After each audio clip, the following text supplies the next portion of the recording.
আরে বাপরে, ওটা আবার কি? তাড়াতাড়ি গিয়ে ধরতে হবে। এই দেখো, আমি একটা হাঁসের বাচ্চা পেয়েছি। এটা কি হাঁসের বাচ্চা নাকি কোনো পাখি? পাগল ছেলে, এটা তো হাঁসের বাচ্চা। আশেপাশে খুঁজে দেখো, আরো থাকতে পারে। ওই তো ওখানে একটা দেখা যাচ্ছে। এই যে দেখো, আমিও একটা হাঁসের বাচ্চা পেয়ে গেছি। আরে ধরো ধরো, সামনে আরো একটা ঘুরে বেড়াচ্ছে। হাঁসের বাচ্চাগুলোকে এখন বাড়িতে নিয়ে যাই। এই তো আমি অনেকগুলো বাঁশ কেটে আনলাম, ওদের জন্য ঘর বানাবো, না হলে ওরা থাকবে কই? এই ঋতু, আসো আমার সাথে, একটু কাজে হেল্প করো।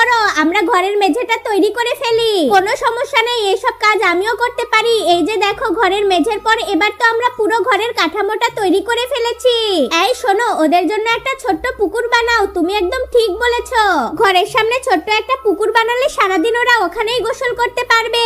পুকুর বানানো তো হয়ে গেছে, এবার এদিকে আসো, তাড়াতাড়ি ঘরটাকে বানিয়ে ফেলতে হবে। হয়েছে, তোমার একাই এত কাজ করতে হবে না, আমাকে দাও, আমিও করব। এই তো পুকুর বানানো হয়ে গেছে, এখন ওদেরকে পুকুরে ছেড়ে দেই। বন্ধুরা, যদি ভিডিওটা ভালো লাগে তাহলে লাইক ও সাবস্ক্রাইব করে দাও।